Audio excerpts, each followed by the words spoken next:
celebration of literary greats in Dominica. But before we get started, we always like to start with a prayer for Dominica and all the battles and challenges that we face. And today in particular, we pray for the family of Shemaine Green Brown, who we unfortunately lost recently. We pray for their comfort and their guidance during this very difficult time. And we are also grateful. We're also grateful to be able to celebrate the successes of many of our Dominican people. So again, we say congratulations to Miss Thea Lafort Gatson for securing that goal at the Olympics.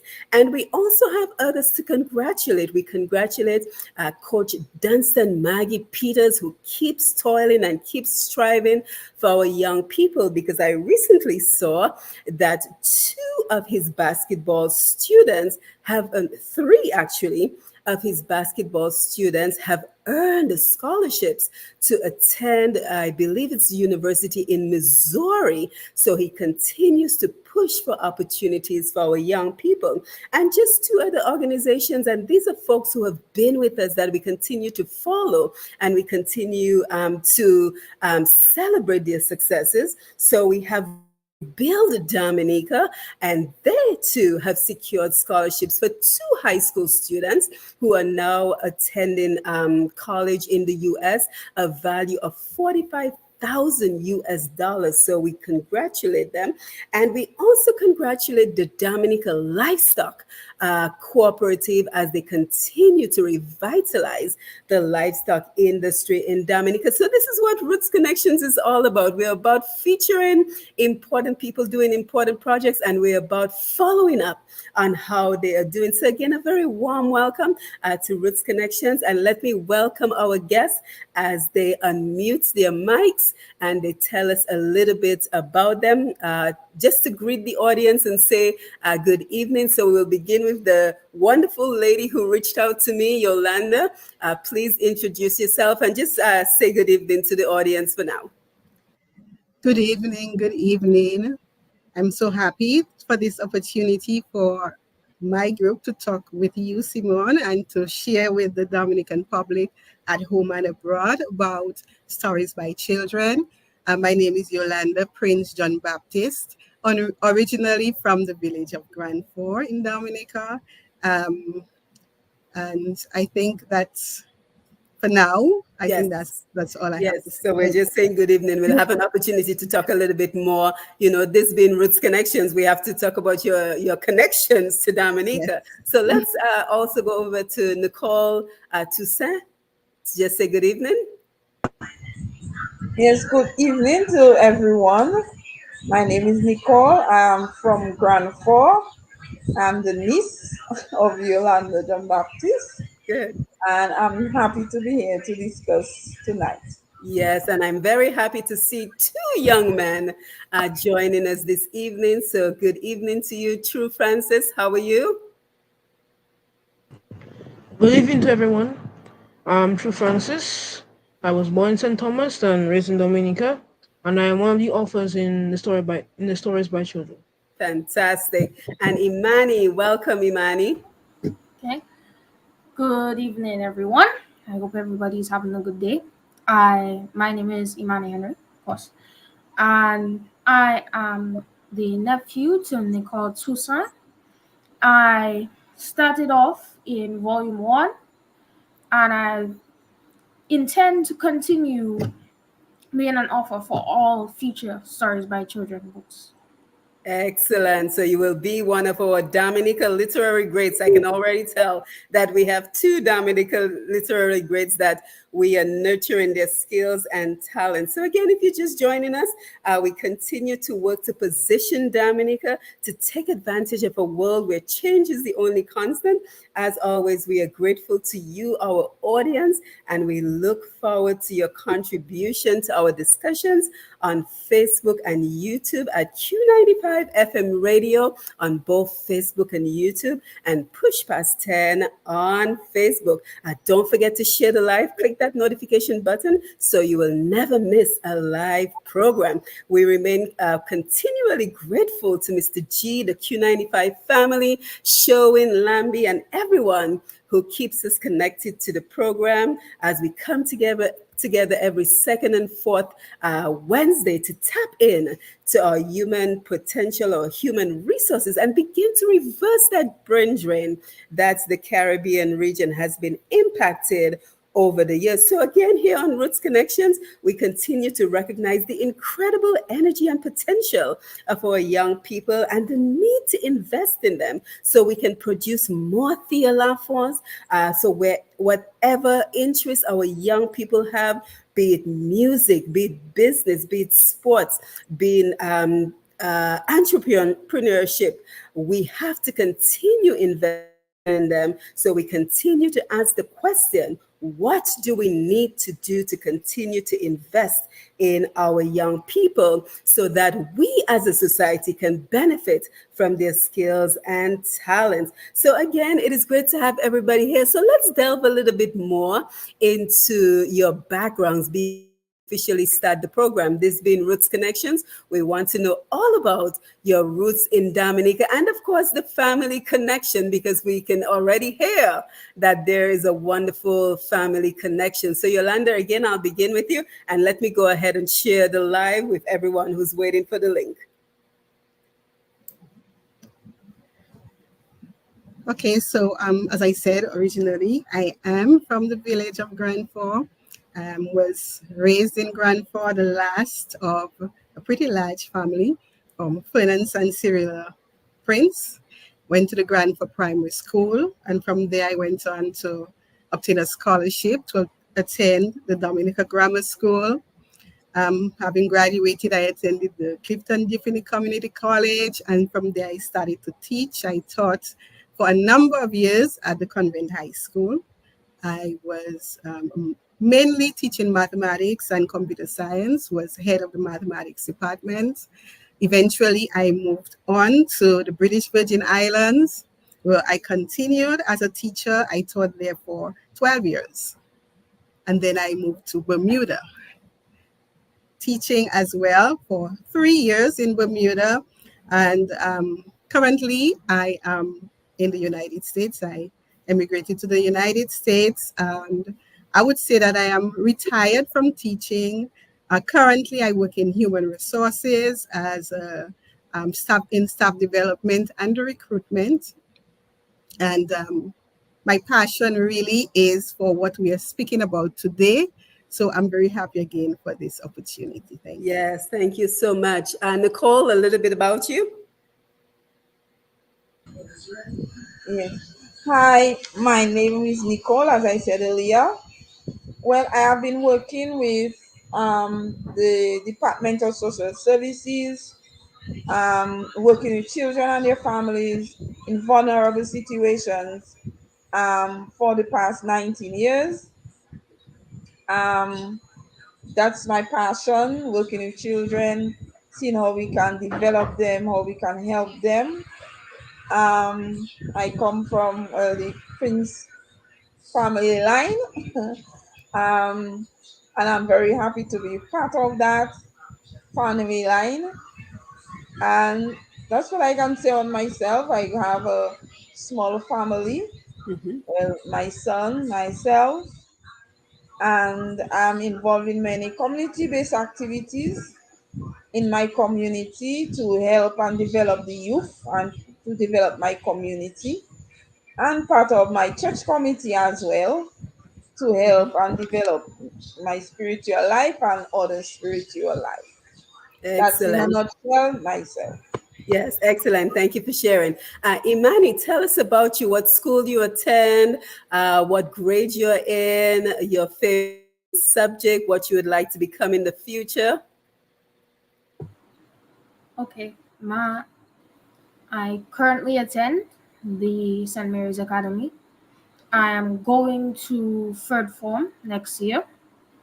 I would like to become a marine biologist or something in a scientific field. My favorite subject is science. I really love anything science related, anything nature related. I really love those subjects, and I love snorkeling and diving and so on. So I really like everything marine life. Currently, I am part of the Forage Club. I love basketball and, well, what's something else. Um, I play piano. I am up to what's grade two in piano. There's A, B, C, D, one, two. Well, that's what I'm doing. There are other ways you can do. I feel like I'm rambling. Sorry.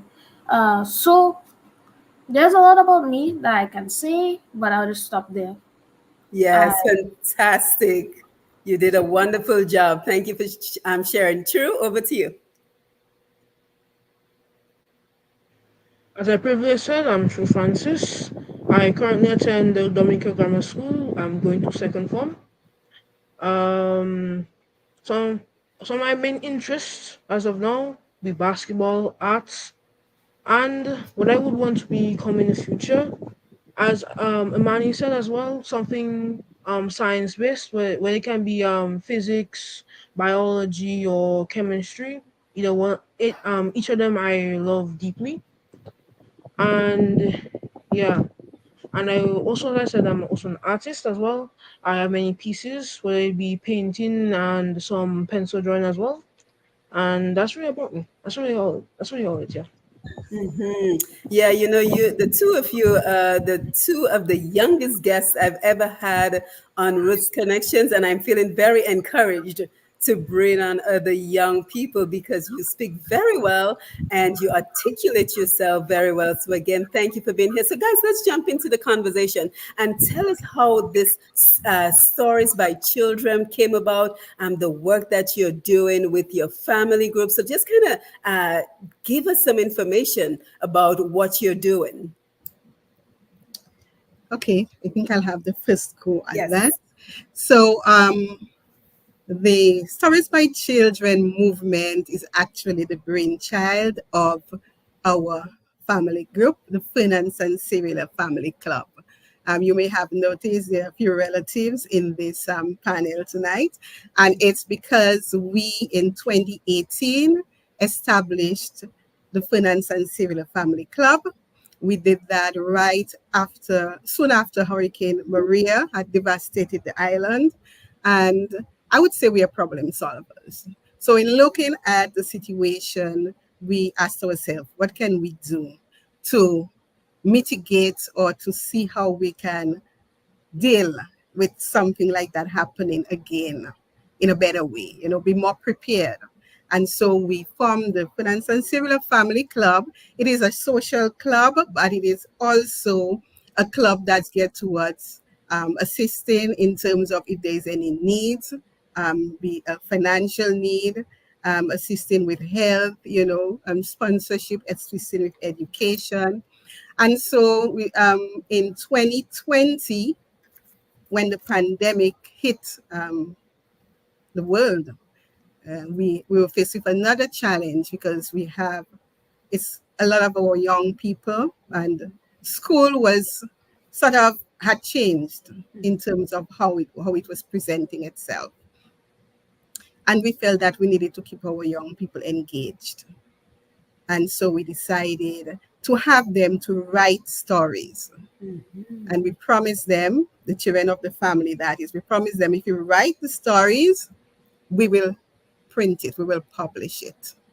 And when we publish it, whatever funds we raise will be going towards your education. Let's think about your college education. We're going to put this towards your college education. And so we gave them the theme of family, and we were amazed. We were amazed at the writing, how enthusiastic they were about it, and the stories that we received. And we felt that it was such of a high standard that we had to make sure that the publication was also of the same high standard. And that's how we came up with Volume 1, Stories by Children. Right. And Nicole, over to you. I don't think too many of us have heard of family clubs. So how did that idea originate to have a family club? I mean, I've heard people talk about family reunions, family get-togethers, but I don't know of any other family who has a family club. So that is fascinating. So tell us a little bit about how that came about. Well, as I can say, what I can say is our family is a unique and special one, Indeed. Tammy. And we try our best to see how we can get together, connect with each other, because we have so many persons not in Dominica. They live overseas, they live everywhere. So we felt that it was so necessary to have that connection with family. And the whole idea of the club came about, that we will come together as one, do activities as one, even though we are far apart. And I think during the COVID pandemic, it really helped to strengthen us, because it gave us an opportunity to say, yes, we are far, but we can do things together. So the Zoom was excellent for us.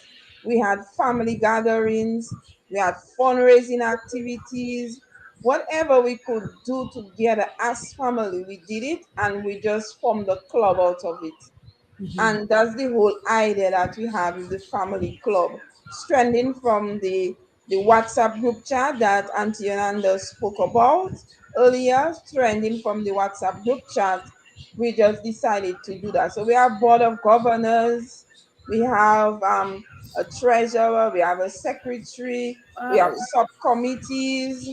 So we have different committees doing different things. So we had recently a reunion committee that just was completed in July 20th.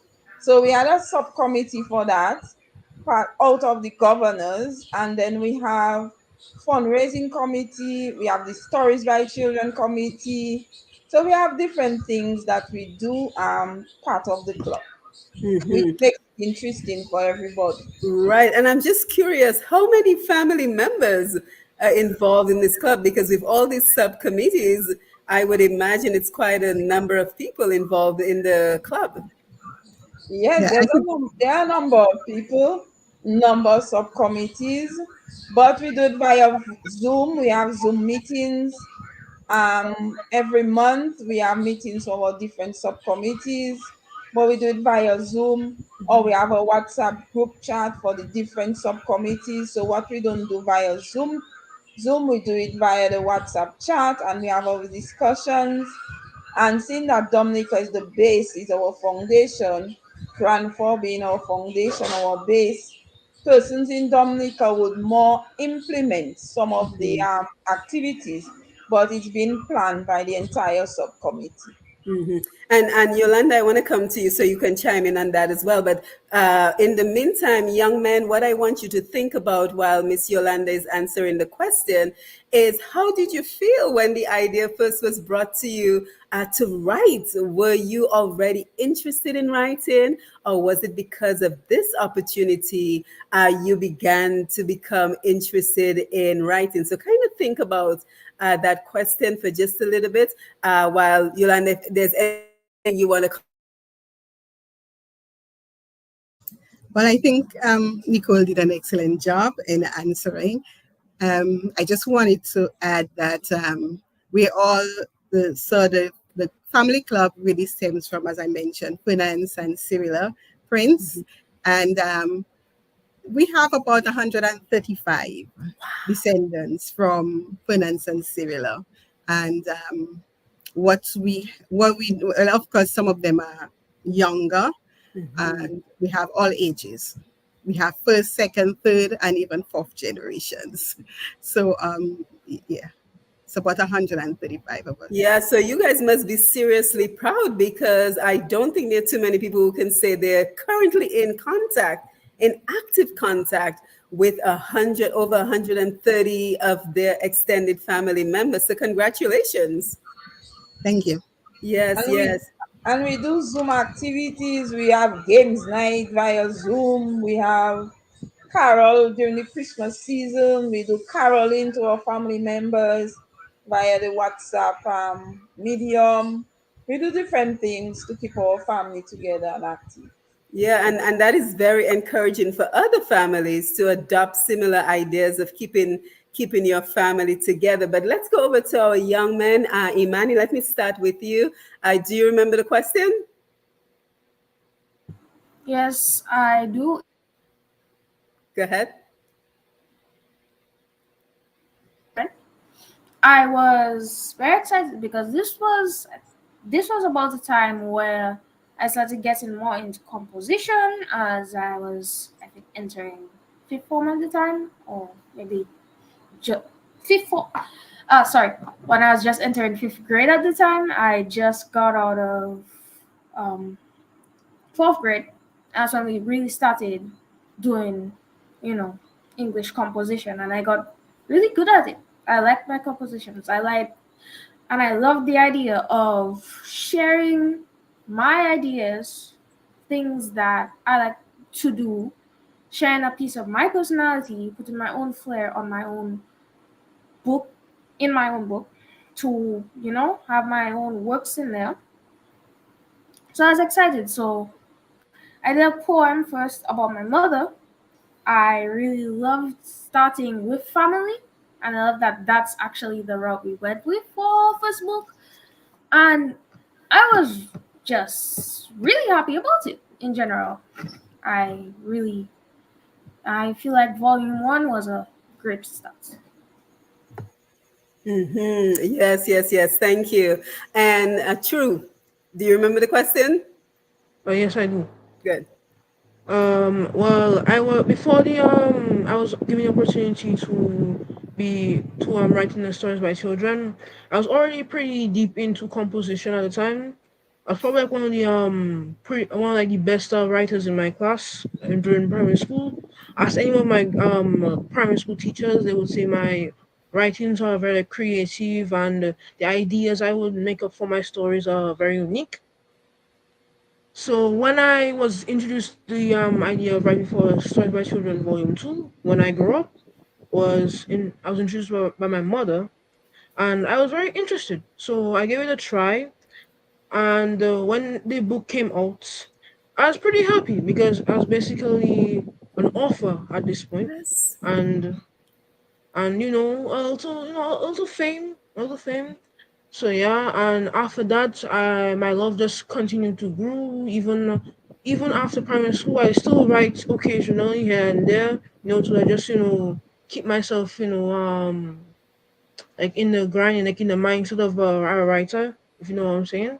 So yeah, that's Yeah, it. definitely. And I'm happy to have two young men on the panel this evening because, we hear so much about our young people not being motivated and not being especially interested in reading. So what are your views on that, young men, in terms of your peers? Do you find that other young men like you are interested in being avid readers outside of their academic studies? Are they interested in writing outside of the assignments that they are provided for in school? So, do you think young people are given the opportunity to explore their talents? I think that is the general question that I have for you guys.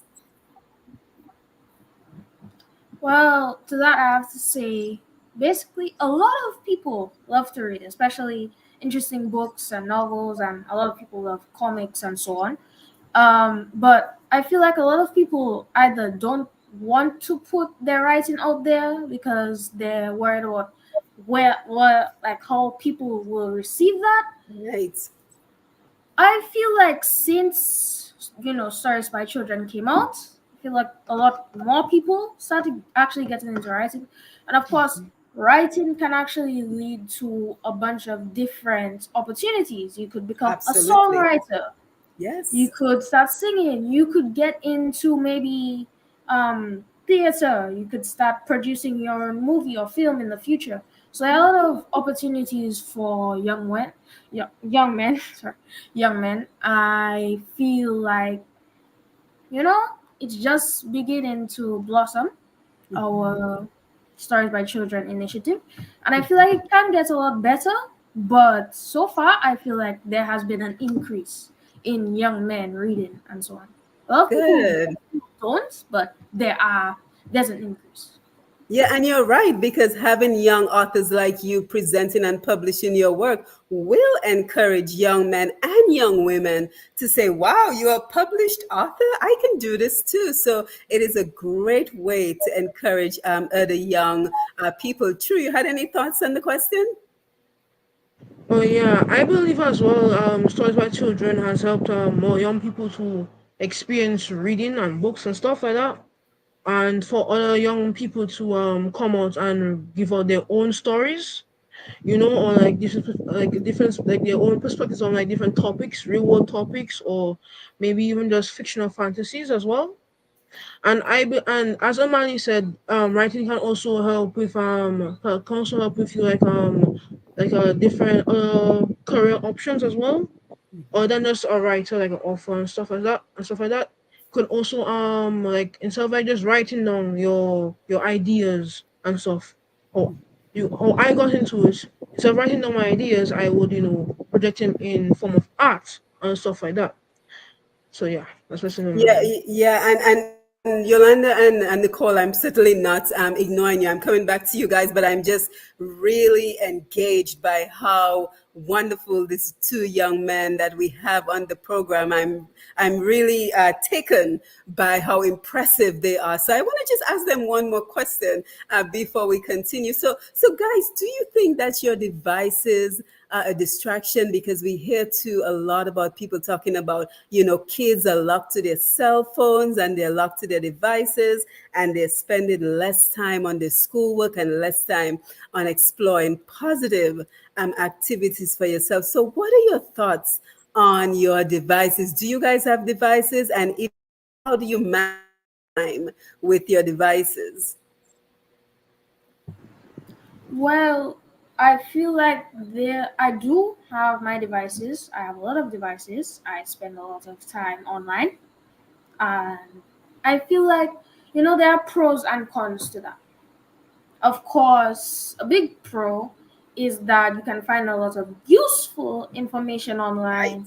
There are a lot of tutorials, you can learn new skills. And of course, with the rise of all this, Google Classroom and so on, since COVID, a lot more people are, they're going online to learn.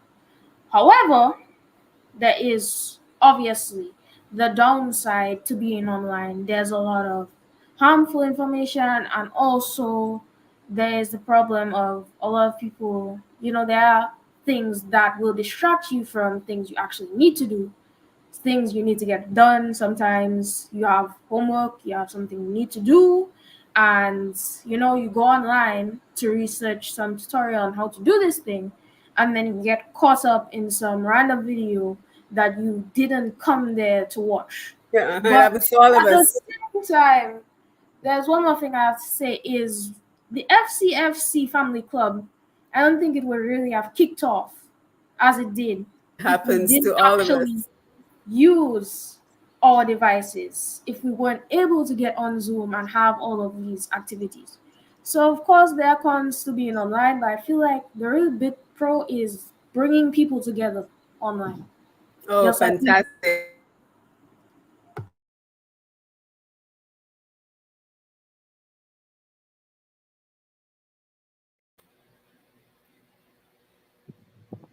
I guess it's mine to know. Yes, your Uh, thoughts. Uh-huh. yeah, yeah. So for your question on like how like devices are affecting us young people as of now, I would be iffy on it because yes, devices cause distractions. They cause stuff like attention span decreasing, memory and productivity decreasing as well.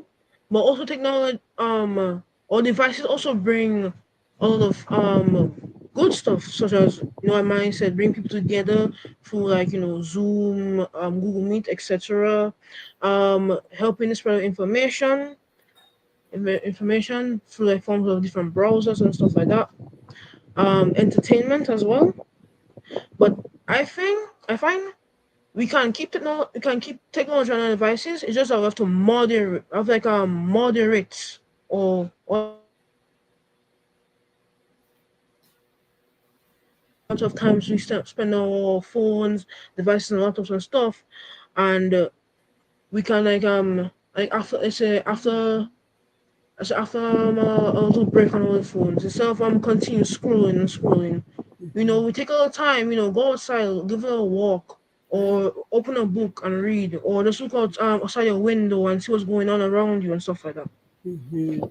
Wow, I'm so impressed. I'm truly impressed. So I want to come back. Thank you, Churu and Imani. I want to come back to you, Yolanda and Nicole, because I am so impressed by our young men this evening, and I'm sure you are as well. But as you get ready to give some comments, I just want to say an observation that I am making, that this writing and being authors at such a young age, I think it might be helping them with critical thinking.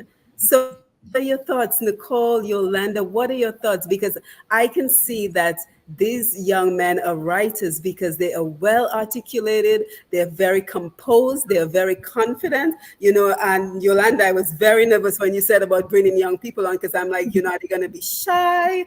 Are they not going to have the confidence to speak? I almost recommended that they have their moms sit with them or somebody sit with them, but they're standing on their own 2 feet and they're so confident. So that is quite impressive. So, what do you think all this Yeah. writing is doing for them? Oh yes, I really, we as a committee really wanted to have the young people here. If it meant that one less of us would come, that's what we would do, because we knew that these authors would really showcase what Stories by Children is all about. Hmm. We know that they are articulate, as you mentioned, the critical thinking skill, which is so important. And Hmm. Stories by Children has definitely assisted in bringing out the critical thinking skills. I am thinking also of Imani. Imani, I know he will read from volume one, his first story, when he was in grade five. And his story, Imani has actually written in all three volumes. And the jump, I was just amazed. His story in volume one is great, it's good. It's good, very good. But his volume two story is just, you could see the growth. And this is really what Stories by Children is all about. We are, many of us in the family, we were teachers. Education has always been very, very important to the family. Our parents instill that in us. And so we are about not only those children, the children in our family, but all children in Dominica. That's why after volume one, we felt that it was so successful, it had accomplished its mission so well, that we wanted to open it up to all Dominican children. So Hmm. while in volume one, the authors are all, they were like low hanging fruits. They were our family members. So we just co opted them. It was the first one. But from volume two, even before volume one was completed, we had already decided that for volume two, we're going to open it up to all the children, because we felt that the positives from Stories by Children would be so tremendous. Critical thinking is so important. It is. And as you mentioned, Simone, about the use of the devices, yes, we can use the young people can use their devices, but they have to be able to think critically, to know, as these two young men have articulated so well, to know what is the good that they can take from the devices and what are the negatives that they should avoid. So definitely, I'm happy that you allowed us to bring these two young Yes. men, and they are. We have many. We had choices. We had several young people that we could choose from. They are representative of the authors of Stories by Children. Definitely a great hope for the future in Dominica. Yeah, and before you come in, Nicole, I just want to make two quick observations, because even listening, I forgot what I was listening to recently, but the person was talking about how Dominica has become, oh, it was Simeon Joseph today, how Dominica has become a very female dominated society, which is kind of overshadowing our young men. So I'm happy to see two young men on this program that are showing their capabilities and showing their talents. And we also know that research suggests that if you want to speak better, you should read more.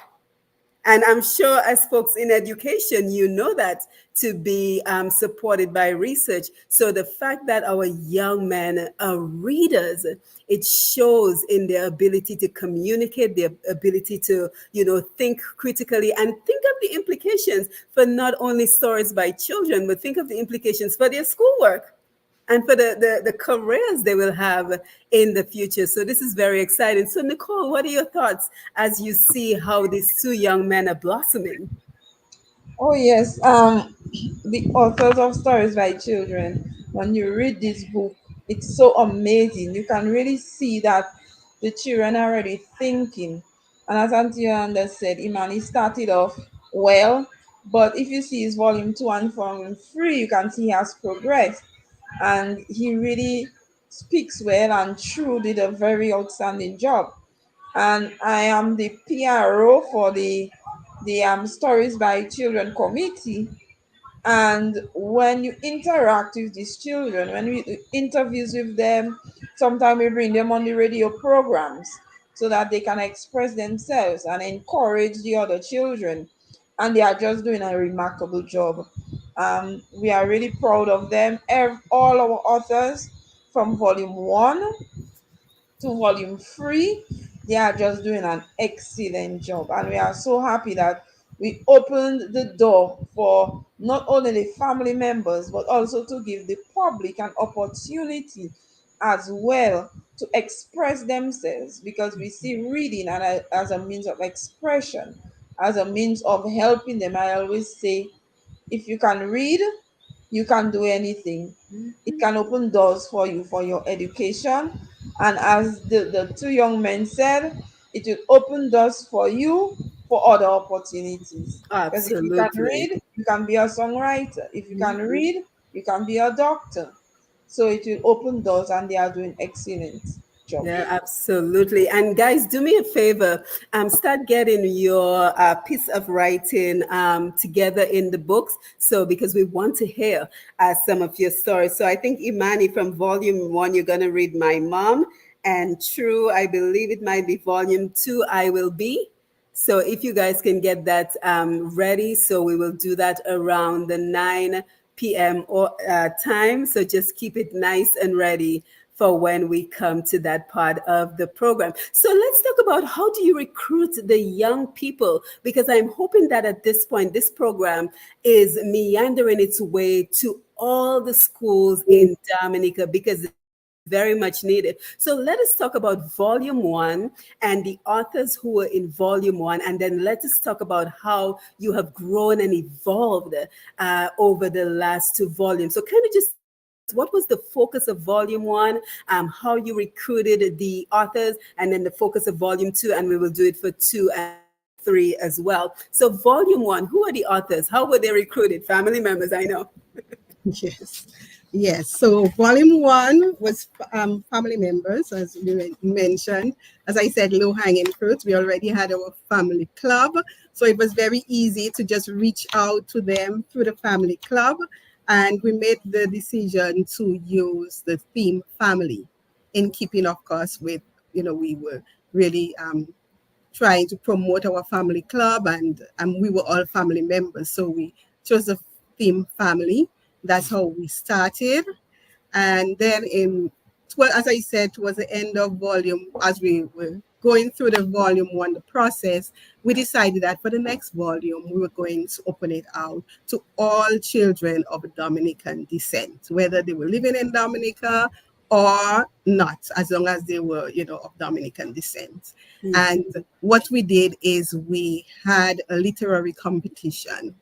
So if we set it out, we sent it out to the schools, We had it on the newspapers, via social media. We went to the radio stations, and we tried to get the word out. And the children, they sent in their stories, and we had a group of educators, principals, retired teachers, retired people in the education field who went through and who judged, I would say, the stories. And from that, we took the top stories. And that was how we got the entries for volume 2. For volume 2, the theme was When I Grow Up. That was the theme for volume 2. And how many submissions do you think you received for volume 2? I don't remember offhand how But it was many quite a bit. submissions. What I have here is the authors, the number of authors that we Oh, had. how many were there? So we had, I'd have to count it, or 47 in total, Wow, that's 47 great. for from volume volume two. 1 to volume 3. Oh, okay, In in total. volume 3 being 23 authors. Wow, I cannot that's remember off my head for volume 2. and what was the theme for volume 3? Mission Mango. That's interesting. What exactly does that mean? Well, the idea of Mission Mango was that they connect the dots. So we gave them, Auntie, help me if I forget. We gave them a house in a corner, a mango, and a dog. So they had to connect the dots to make a story. And these stories were so interesting. You'd never believe how these children worked out to connect these three things to make up a story. So that was volume 3. Right. And again, I like how you are evolving because you went from a simple concept of, I think the first one was what, my mom, My Family, family, my my family. family, and then when I grow up. So that Hmm. is a broader topic.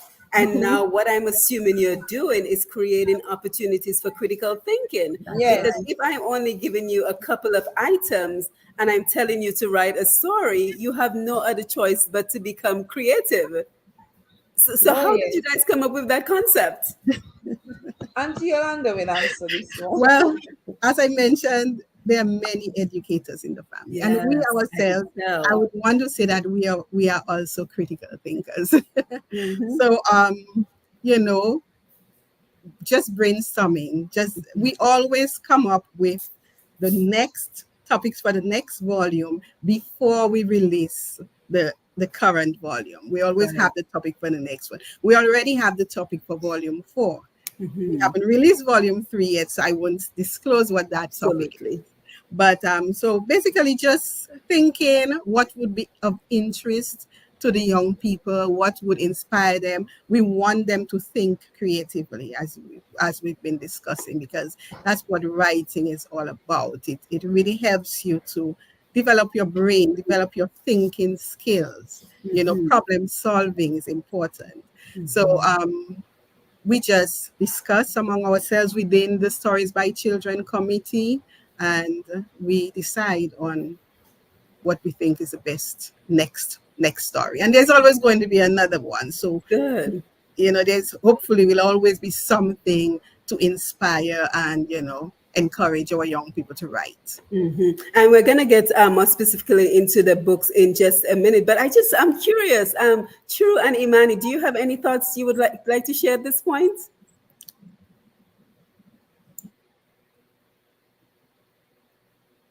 So far, I don't have any comments I would like to share. Okay, Imani, you good? I think you're muted. You're still muted. Something was going on with my mouse. Sorry.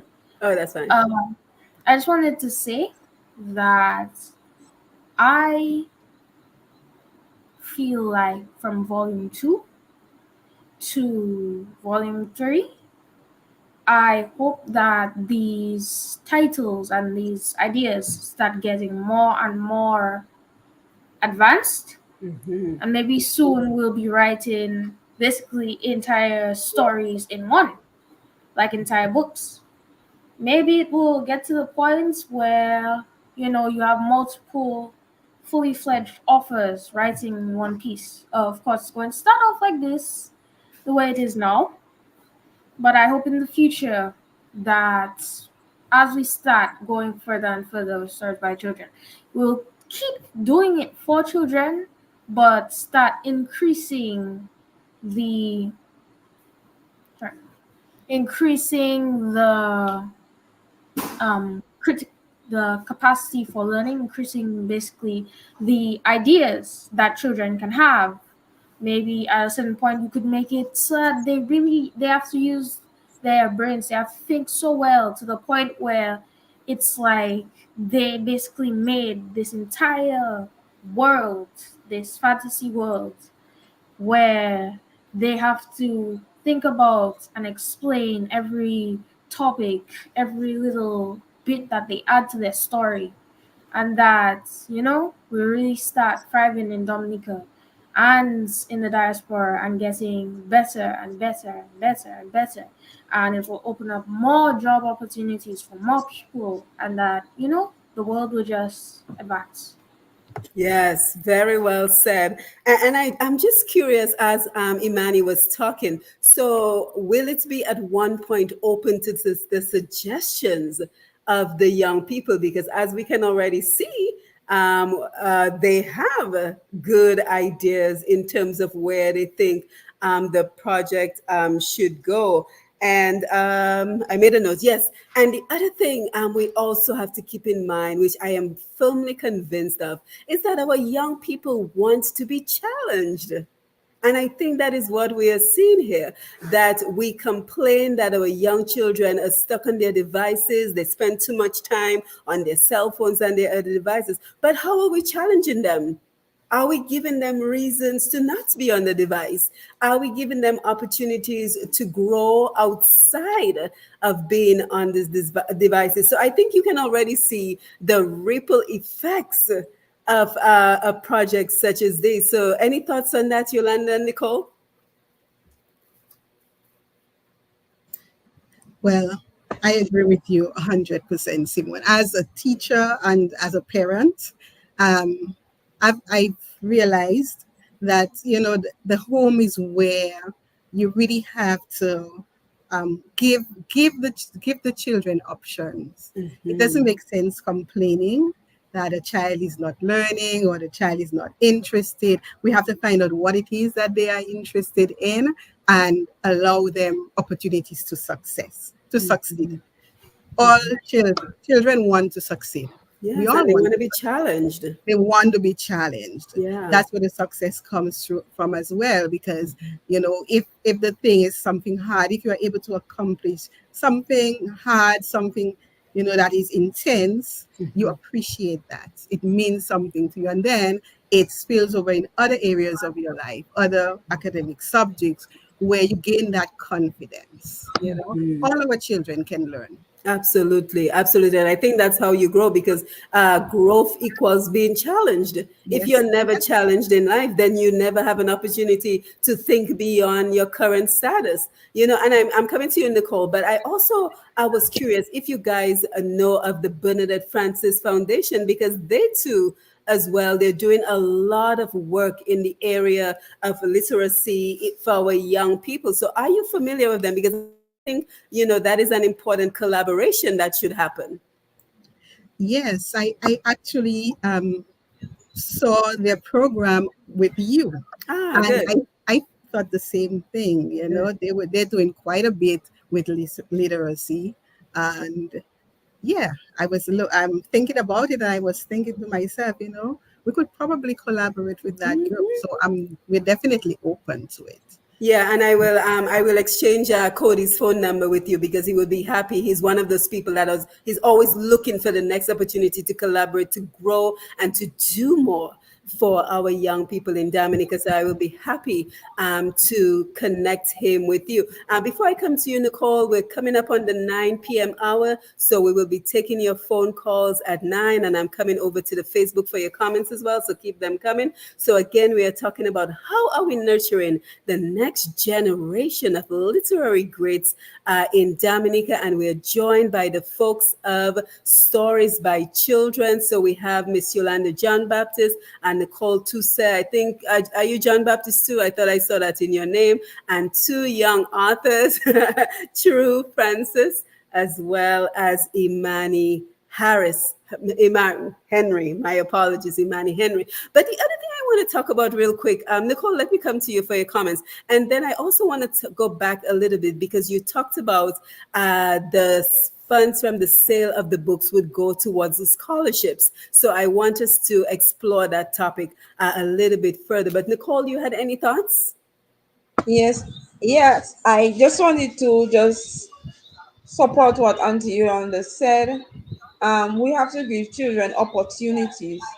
And I really believe that sometimes we believe that children don't have a voice, they cannot do, and sometimes I see that you stifle their progress. So we need to give them a voice, and we have to start from very young.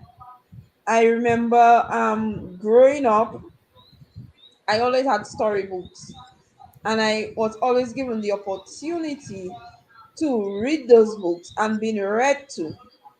When my siblings were growing up, I bought storybooks for them, and I nurtured them into stories by reading to them even when they were going to bed. And now I have a son, and I'm trying to practice the same thing because you have to nurture it from small. That if you do it from small, you can give them an opportunity to be interested in reading, Yep. interested in writing. So even sometimes I am tired from a long day or busy, and my son brings a storybook and he wants me to read the story.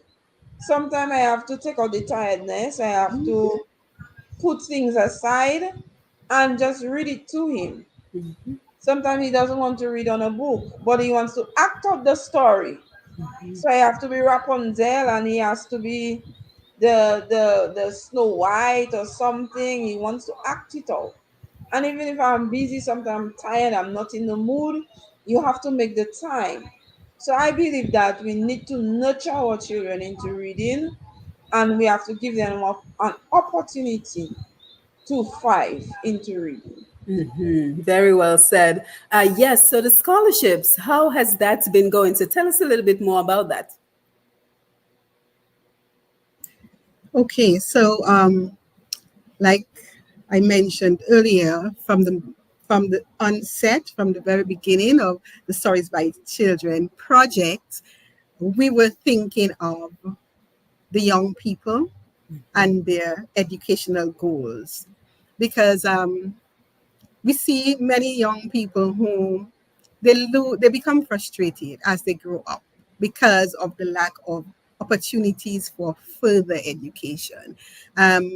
I think that in terms of primary school, even secondary school, there may be quite a few opportunities for scholarship, but then when it comes to tertiary education, college education, which is so very expensive, the kids are more or less on their own. They can't manage, many of them cannot manage that unless their parents have, a lot of money, and it's becoming more and more expensive to have children go to college. So from the very beginning, as I said, we decided that the funds that we raised from the children's writings would go into an education fund. So it's like the children helping themselves, you know. Um, it's a work in progress. What we want to do is to get more sales. So it's a work in progress in terms of getting to that point. We are not at the point that we want to be yet. This is our third publication. So I'm giving us some grace, it takes, these things take time. But however, we have decided, in spite of the fact that we're not where we want to be yet, we've decided that we are going to start, because we don't want to lose our focus, our vision. And we are, in fact, going to give scholarships this summer. We haven't given out the names. Yes, I don't want to say it here because we Right. want to contact the people individually, but we will give one at primary school, one at high school, and actually one at the tertiary level. Oh, Uh, that's fantastic. yes. Now, have you contacted the Ministry of Education, the schools, in terms of getting copies of those books into the schools, not for free, because we're trying to respond here, but have you been in touch with anyone who might be able to facilitate getting these important books into the schools, not just, because you want to raise money for the scholarships, but to inspire the young people. And again, we're coming to the phone line, but guys, the question we asked in the beginning, to engage in with the audience, is tell us about other Dominican literary greats and what do you believe contributed to their success. So as you're coming in on Facebook and YouTube and you're getting ready to call, that is the question. And of course, you can make any comments you would like to make on the program. Yes, so any luck with getting the books into the schools in Dominica, outside of Dominica? Any thoughts on that? Well, we have contacted the Ministry of Education in Dominica about the books. We are still awaiting feedback from them, repurchasing the books to make them available at the schools, to make them available at the libraries so the children could engage. Also, what we try to do, and me as PRO, when we have these volumes coming out, like for volume 4, when we do volume 4, we'll try to go for the schools to get the children involved. So that's a plan for volume 4, that we'll send a specific letter or something to the different schools to get them involved. But as for the purchase of the book, we have not yet reached the point of purchase, but we are hoping that in the future that the ministry will come on board and purchase the books, have it in their libraries, and to encourage the children to be part of the initiative. Yeah, I think that would be wonderful if they could get that up and running. But let us go over to the studio, Lambi. I'm not sure if you can hear me, so we can give out the phone numbers so folks can come call in. So I'm not sure if you're with us, Lambi, but in the meantime, let us take a couple of comments from Facebook. Peter Thomas says good night. Jennifer Coffey, good night. Jacksonville, Florida is looking. Hattie Prince, Leslie, good evening. I heard Prince, so I'm assuming that's a relative. Arthur Annette Phillip is watching. Nice to have you. And then Hattie says, good vibes, my family. I am so proud of you all. And she also says, well said, Imani and True. I am so proud of both of you. Jess Viville, I'm watching. And then we saw, well, Troy, I think by now you know what the topic is. And then we have Althea Joseph. True auntie is so proud of you. So I think your auntie is here. True, and she says she's proud of you. Good night, everyone. And that's from Irma. A listed Irish. This is not the place for that conversation, but nice to see you, my neighbor. Catherine Nichols Lowe. I'm proud of this young man. Great job. So, Lambi, again, if you can hear us, I don't see you on the screen, but if you can hear us, we're ready for the phone calls. So, let me send a text message to Showin. I'm not sure what's going on with the studio, but while we're waiting for the call, guys, we are very intrigued and we wait with bated breath to hear your stories. So, True, take it away. Tell us the name of your book, what volume of the book it is in, and then you can read the story. Okay, my story. Well, it's not really a story. It's more of a poem. Okay. Yeah, it's in the Stories by Children Volume 2. When I grow up, its title is "I Will Be." So I'm gonna read now. Yes. I will work with many tools, but first I have to walk through many schools. The job will call me to make others well, to see another day to tell. I will be a magic wand, with my scribble hard to understand. I will always have the remedy, along with the help only the help with the Almighty. My skills will ride the waves of a pandemic. My knowledge will always do the trick. My home will be will be busy like a lab, creating a famous, perfect job. Excellent. Everybody clap. Where the claps on Facebook and YouTube? Very well done. True. Imani, over to you.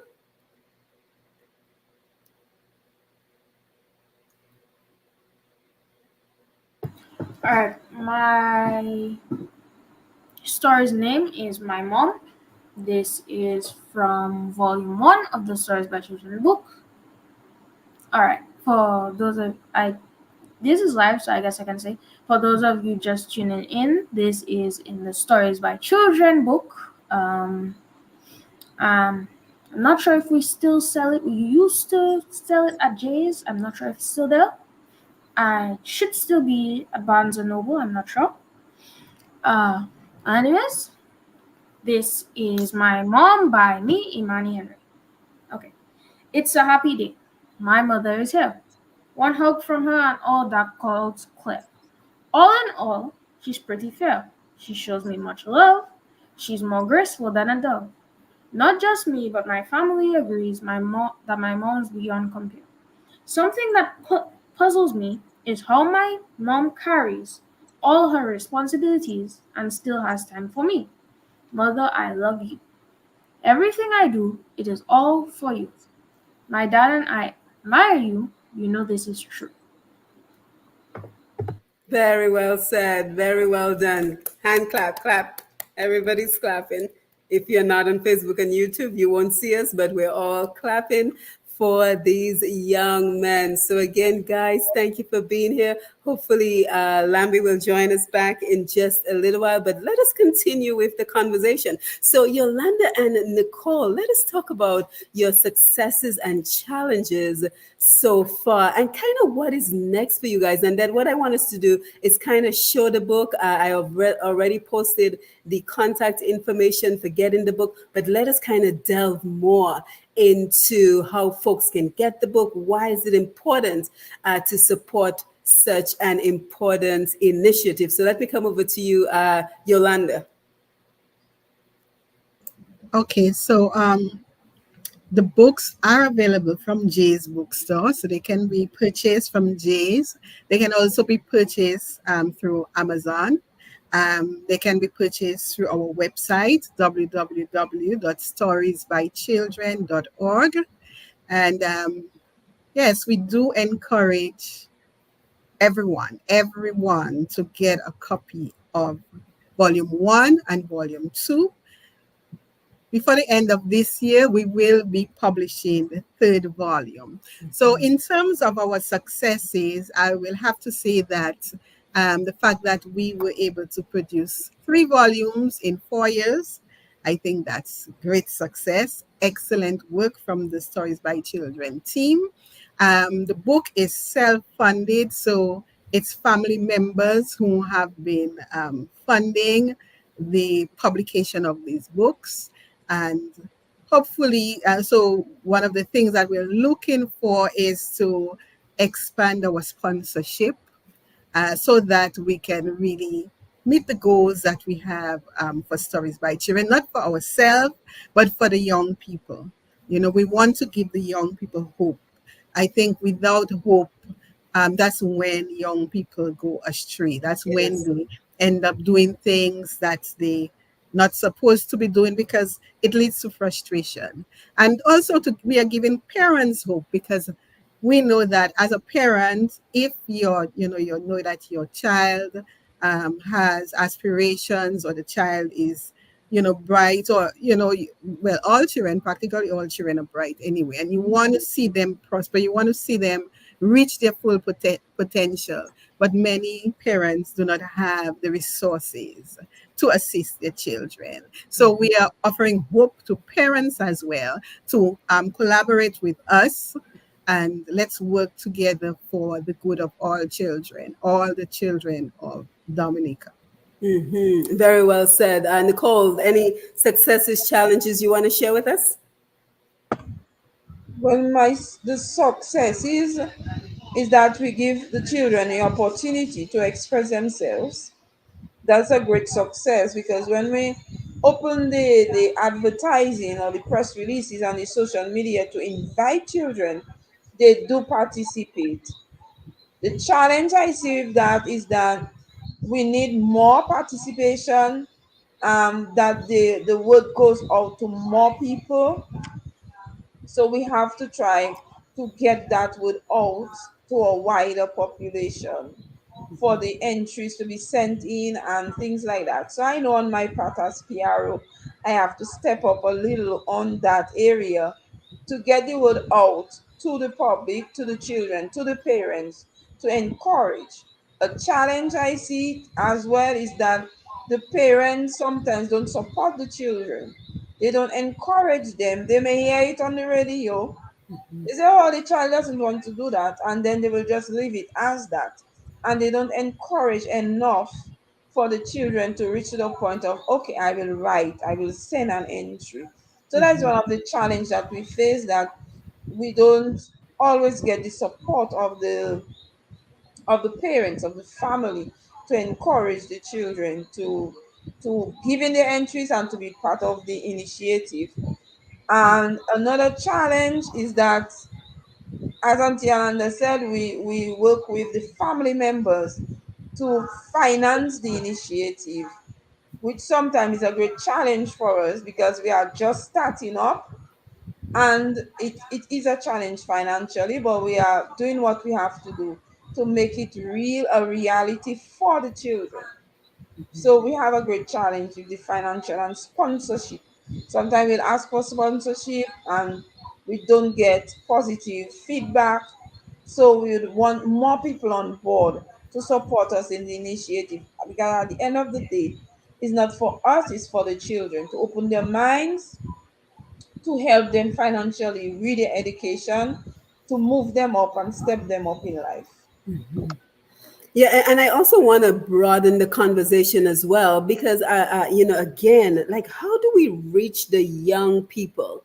Because I get the sense that there's this growing gap, this growing disconnect between our young people. And this is a question for you, Imani and True. Do you think that we're finding that young people are a little bit more disconnected because the adults are not encouraging what they're truly passionate about? Do you think there's a disconnect between parents and young people?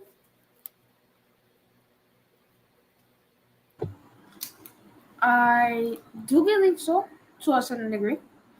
Of course, not completely, because your parents are your parents at the end of the day, or they're supposed to support you in all that you do, or try to. They When you do something good, they would see that and they would say good job. But sometimes well, obviously parents aren't mind readers. They can't always know what you're going to do. So there's a certain point you should, as parents, ask your child, really, what are you passionate about? What would you like to do in that? But there's another point where sometimes children don't articulate to their parents what they want to do. And in that way, they believe that their parents are supposed to know or ask, which they are.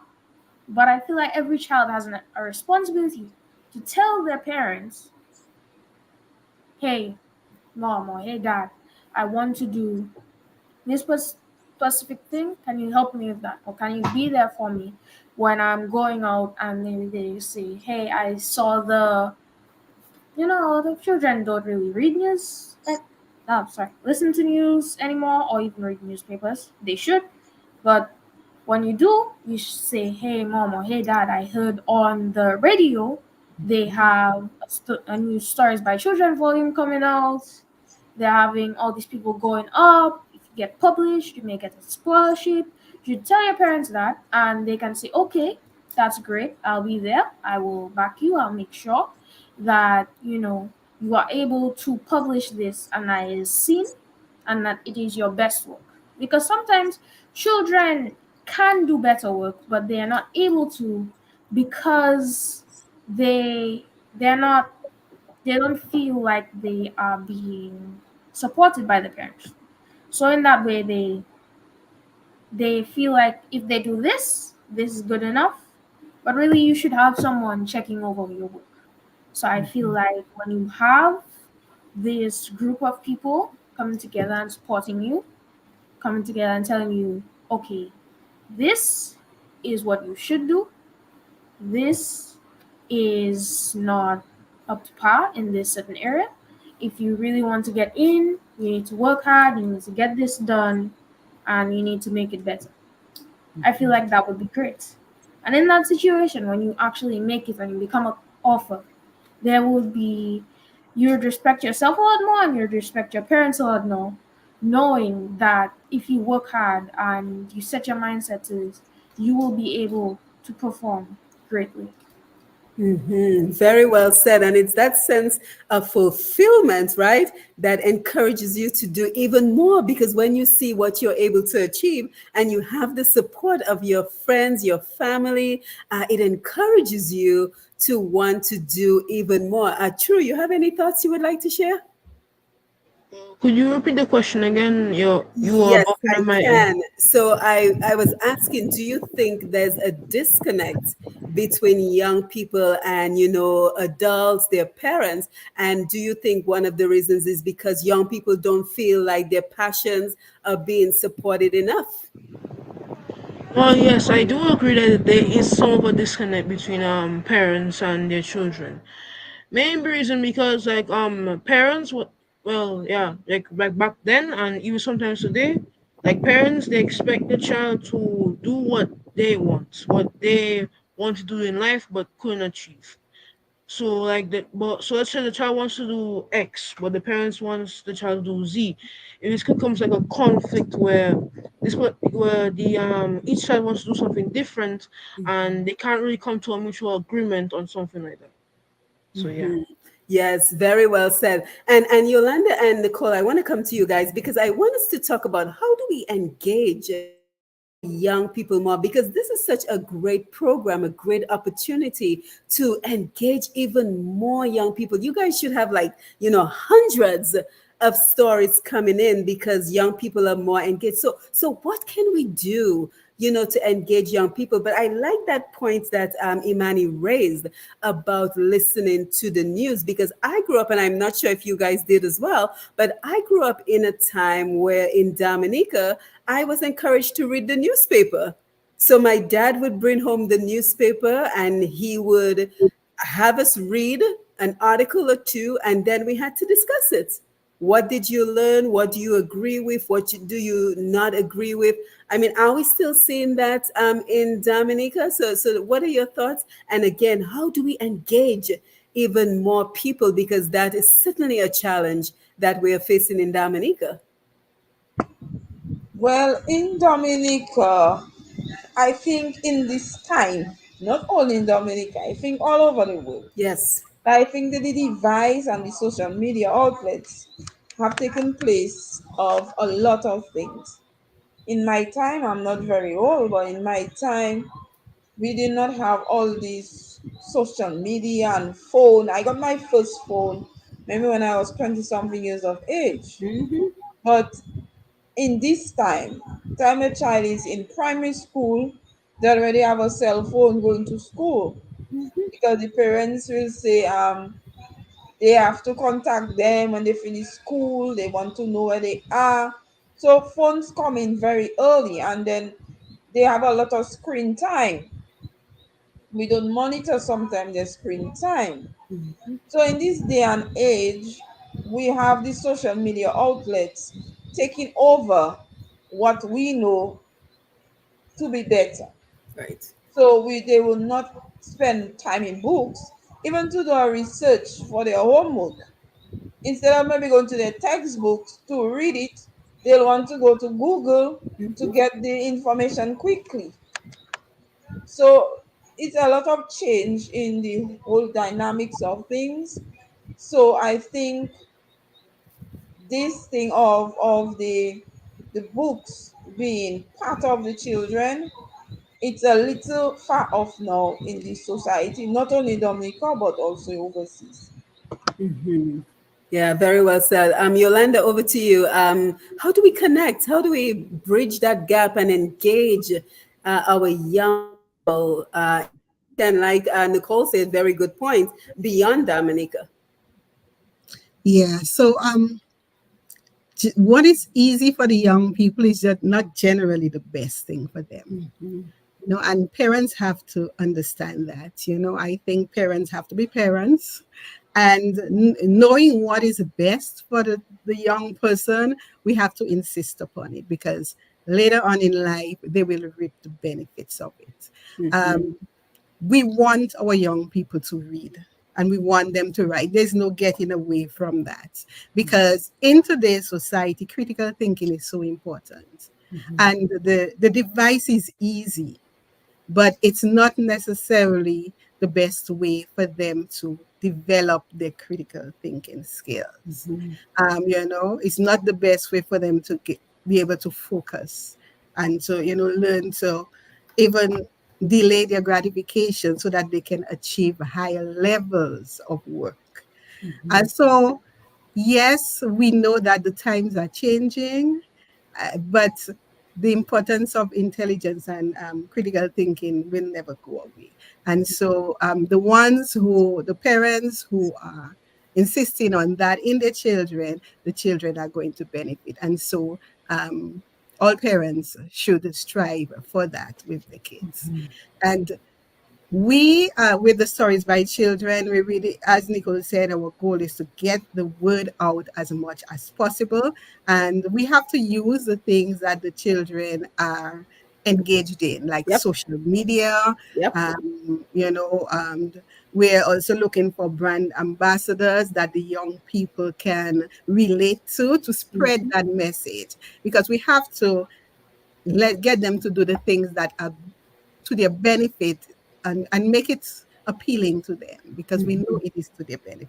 They may not want to read because it's easier to just, watch a video on YouTube than to, take a book and read. But we know that the reading is better for them. They may not want to write because, especially in these days, we have Chat GPT, which is, mhm, you give it a few prompts and you get a story.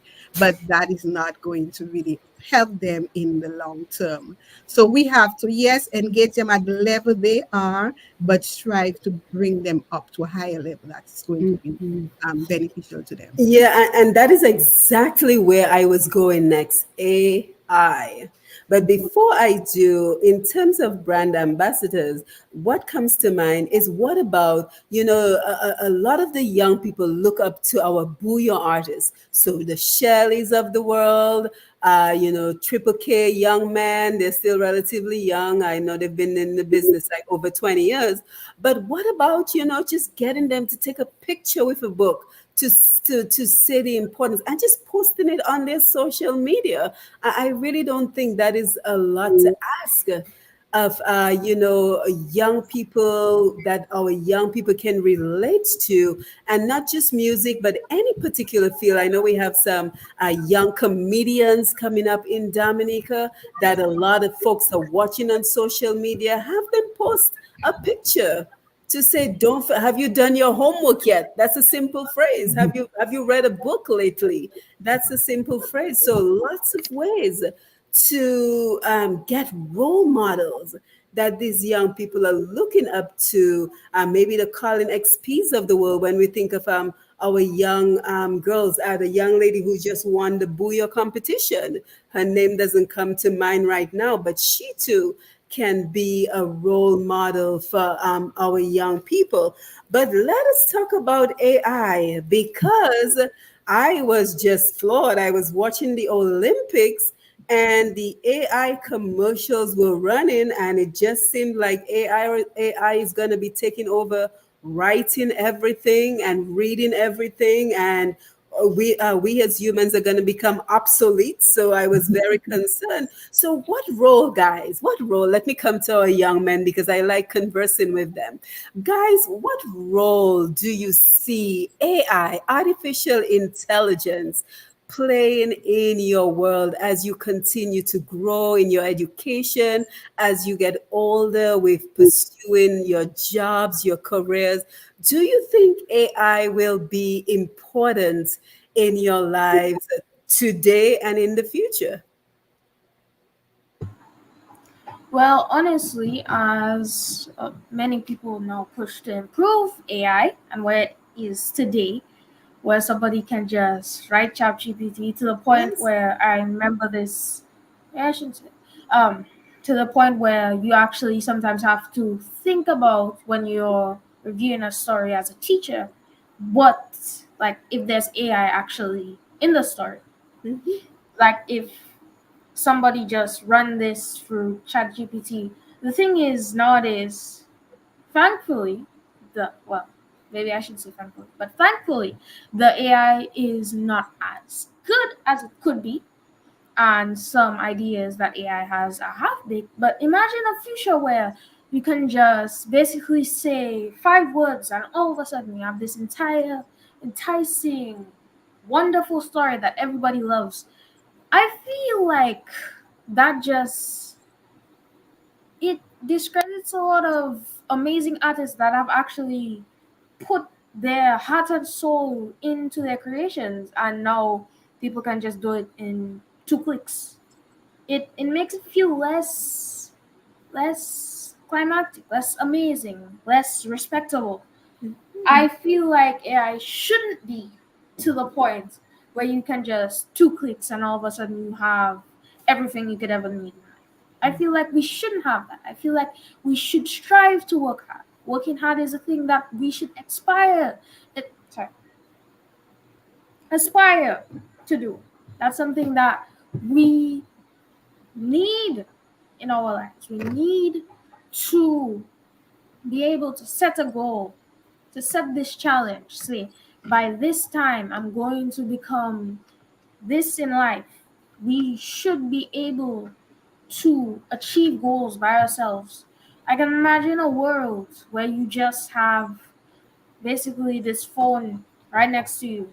Somebody says they need coordinates to this location. They're about to fly this plane, and they're like, wait, wait, wait.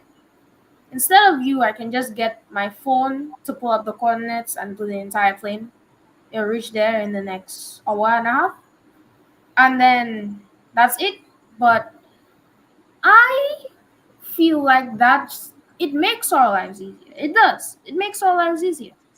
And that's what social media is too. That's what the phone is too. But there, of course, are downsides to that, and there are going to be downsides to AI. Having access to literally anything you could want is a bad thing for people who have harmful intentions. They could modify the AI, tell it how to get away with, I don't know, stealing, maybe, and they could write an entire summary on the best way to steal money from some cashier. There are cons to it as well.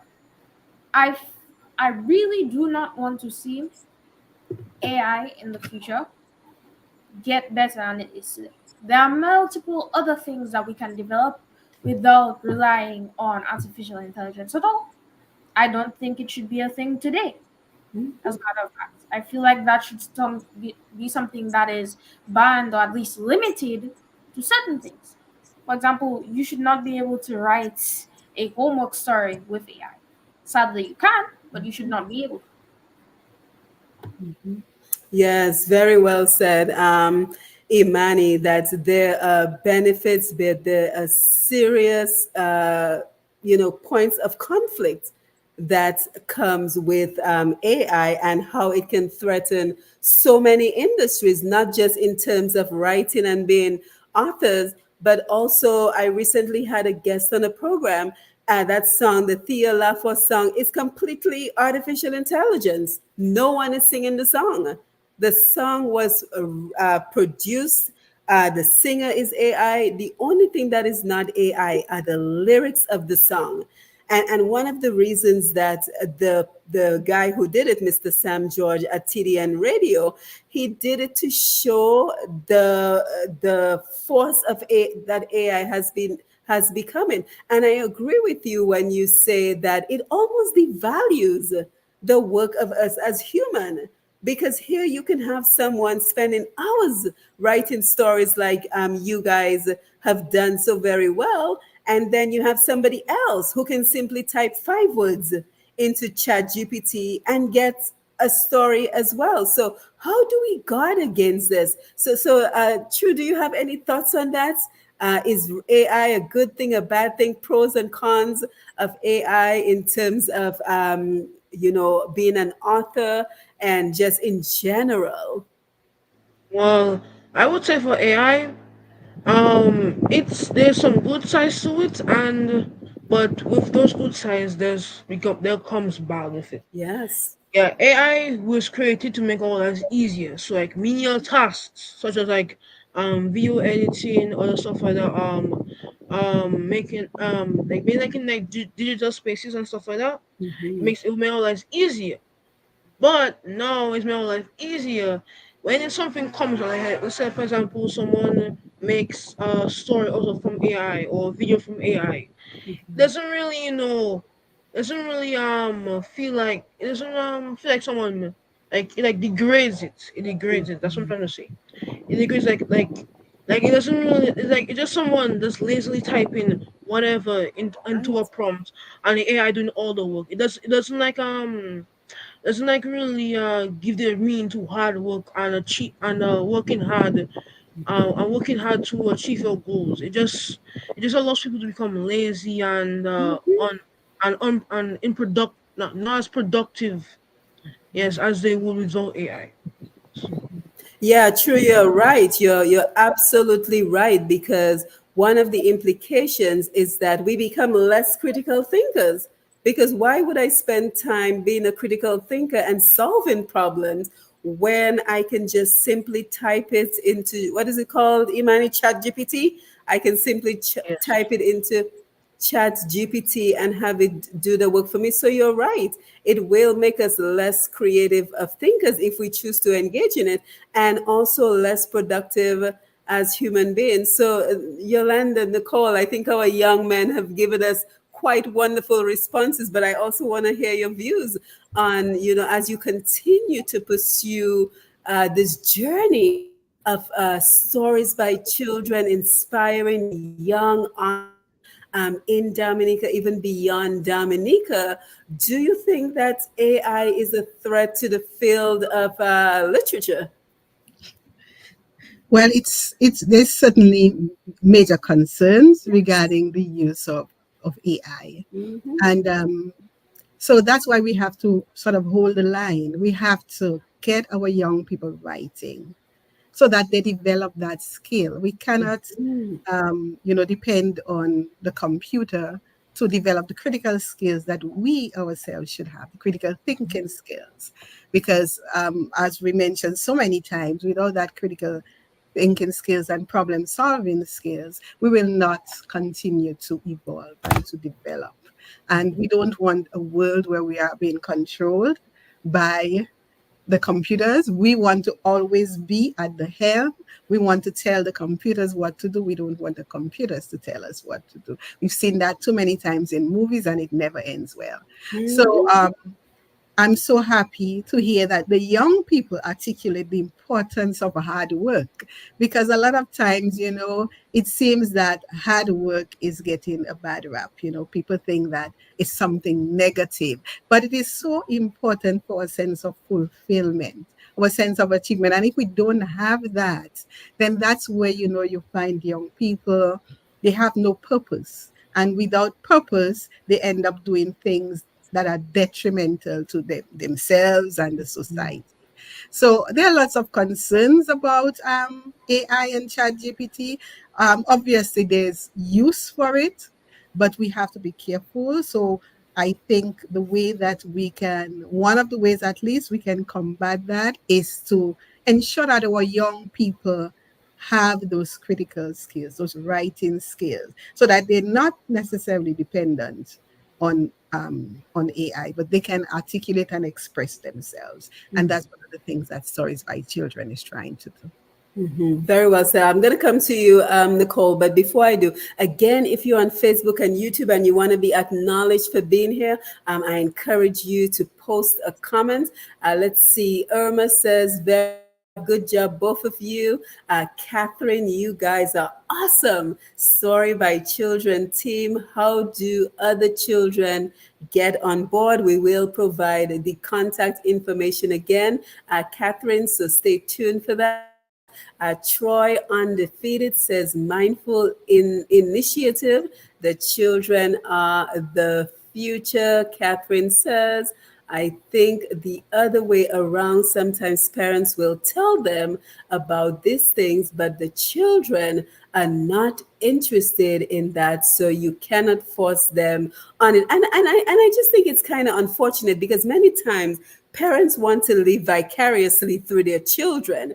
So, they may have wanted to be, I don't know, a lawyer when they were young and they did not have the opportunity. So now they want their children to be lawyers. And our two young men articulated that very well in terms of not forcing onto our children what we want them to be, but tuning in to what they're saying, what they're telling us, what they're showing us is their passion, and then giving them that opportunity, investing in them so that they can pursue that particular path. She also says children are more interested in the devices than reading and writing. That might be true, Catherine, but it's very unfortunate because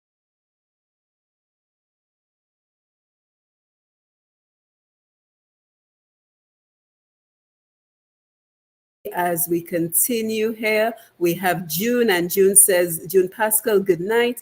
Troy Undefeated says parents should have communicate very well with their child in order to know where they're at in order to direct them properly to where they're going. Hattie Prince, very interesting discussion. Medora, Jacinta Pierre, great program. Thank you, Medora. Troy says AI could definitely take away from human creativity and create laziness and lack of brain function. Well said, Youth and Catherine. Well said, guys. I hope the young people are listening.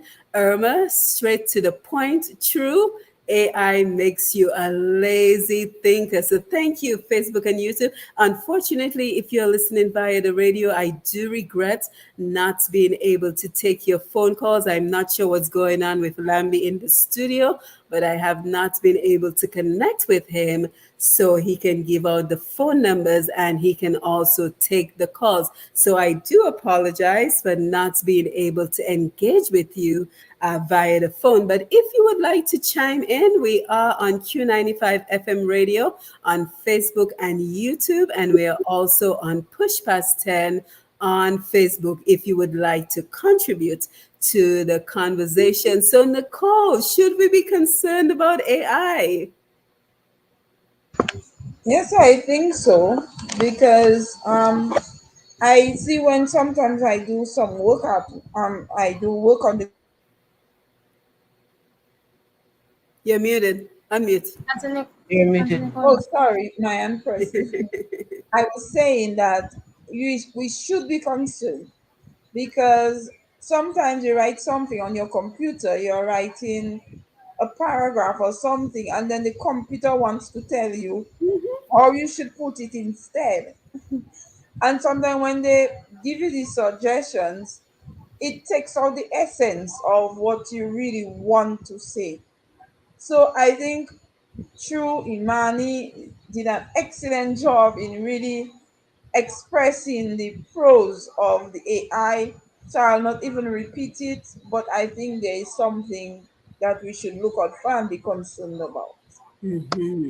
Yes, excellent. So as we continue along, we have about 20 more minutes. I want to make sure we get some time again to kind of go over and reiterate about the book, how people can get the book, maybe the price for the book. But before we do, let us kind of talk about the role of the diaspora in everything that you're doing. Because I always like to think of Dominica beyond the 65, 70,000 people in Dominica, because we have about 150,000 Dominicans outside of Dominica. So, are you working with folks in the diaspora? Have you found a way to target your marketing to the folks in the diaspora? And I see Lambi is back with us. Lambi, can you hear us? So you can give out the phone numbers. You're Bruce, can I muted. thank you? The telephone numbers are 449-3095, 449-3096, 449-3097, 616-4257, 305-432-9624. Let me run those numbers again one more time. 449-3095, 449-3096, 449-3097, 616-4257, and 305-432-9624. Back to you, Simon. Yes, thank you so much, Lambi. Yes, so how are we? Is there an opportunity to collaborate with the diaspora? Have you targeted your marketing to people beyond Dominica? So let's talk about that. Yes, so we are attempting to target our vast numbers of Dominicans outside of Dominica. We do have authors actually who reside outside of Dominica. And so the word is getting out. We know that we need to have the word get out much more. And so that's why we make use of social media. We have Instagram, Facebook, we have our website, and we try to talk about stories by children as much as we possibly can. And we try to get more and more opportunities. We would love to partner with other organizations outside of Dominica or within Dominica to promote and to work together to promote our common goals as organizations in helping our young persons, whether they reside in Dominica, they may be outside of Dominica, but they're still Dominicans, and we want to promote and to assist all the Dominican young children. Yeah, and the other thing that comes to mind as well, and Nicole, I'll come to you for this one, in terms of broader perspective, I like to think of Dominica under the name brand of Nature Island Dominica. And I always think everything that we do in Dominica somehow fits under that brand. And for me, literary arts falls under the cultural industry, because part of what you're doing is exposing the culture of our young people and integrating our Dominica culture into what you're doing. So should there be, a national policy to include stories from Dominicans either in the curriculum or in some way make it part of the products of Dominica that we sell? So should there be a national policy? Because we have so many authors. We have so many Dominicans, and Annette Phillip was just on with us a minute ago, and she's one of them out there in the diaspora. We have so many authors doing such wonderful work in Dominica, but they are always met with resistance whenever they're trying to sell their books in Dominica, because I think one of the issues is I want to say only Jay's is the bookstore in Dominica. I could be wrong, but I keep hearing about Jay's, so I'm assuming that we do not have a lot of locations, a lot of bookstores to be able to sell our books. So, Nicole, Yolanda, what are your thoughts on that? Should there be some kind of national policy that includes having Dominica products such as books available to Dominica, promoted for sale in Dominica City since they are part of our culture. And then, young men, I'm going to come to you guys because I want to hear your final thoughts before we wind down this evening. So, already start thinking about your final thoughts as we get ready to wind down. But what are your thoughts on that, Nicole? And then I'll come to you, Yolanda. Well, I think a national policy on literacy is very important. I think that all children should be exposed to literacy. As we said earlier in our discussion, that literacy opens doors for many things. So if we have something, a national policy for that, it will help. It's a policy is always important to have, and I think that collaboration with the government and NGOs, any sector that can collaborate, even with us as in stories by children, would be great. We need to do a lot of things with the children to promote the literacy, to develop their literacy, and to develop them in the future. So I think a national policy where everybody is on the same page, on the same angle, that the literacy is promoted in school, is not just, yes, you can read the maths and you can read the English, but a whole literacy program be developed. I believe, I know for sure, the St. Mary's Primary School in Dominica, that's a primary school, a very good literacy program. And I know they have a T-shirt with a little book on it saying something about promoting literacy.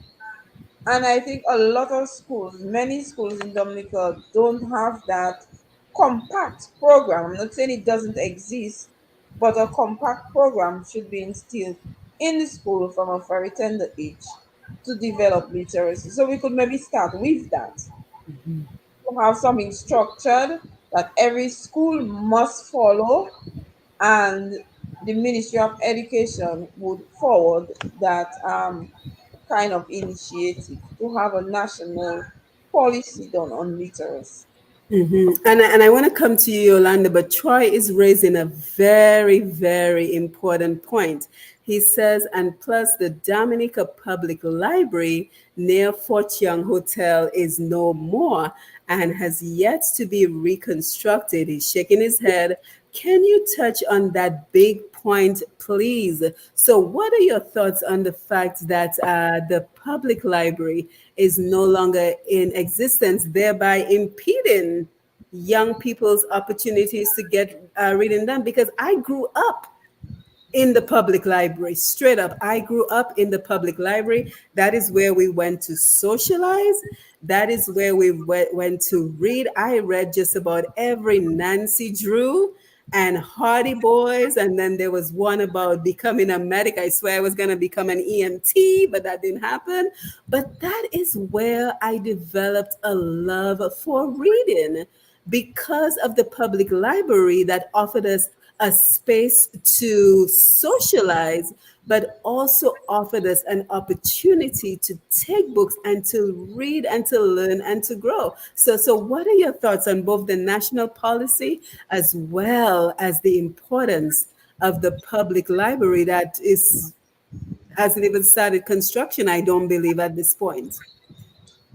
I answered on the national policy, and Yolanda Yes, I meant will butt Yolanda. in.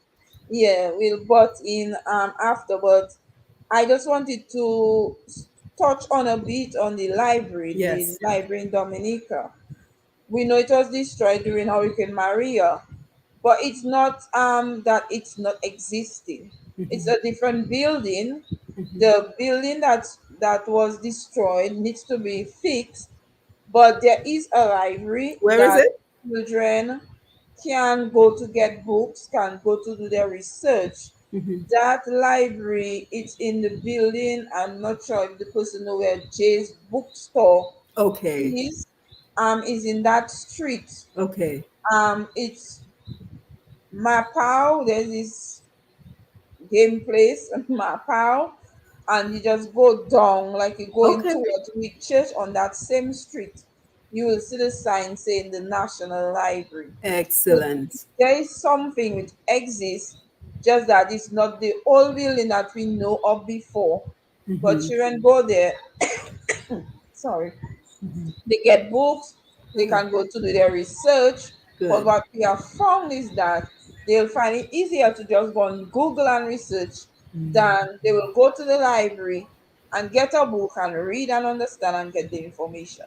But there is a library existing in Dominica, just that the Excellent. other one hasn't been reconstructed. Right. And Troy said thanks because he too wasn't aware that there's a library. So thank you so much, Nicole, for letting us know. So Yolanda, over to you.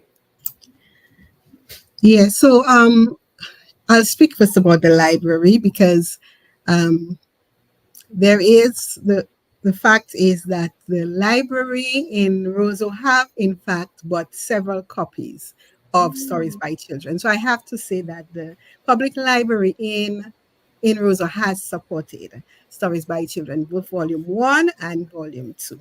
So that's the good side. Good. I do believe though that more could be done in terms of book access and library, access to our young people, not only in Roseau, but throughout of Dominica.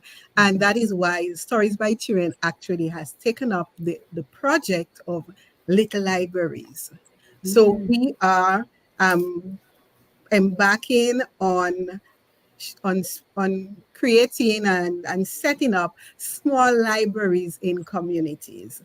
We call it the Stories by Children Little Library.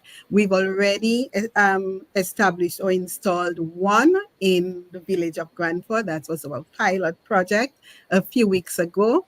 And I'm happy to say that the children of the community are making use of the little library. So the rules are very simple.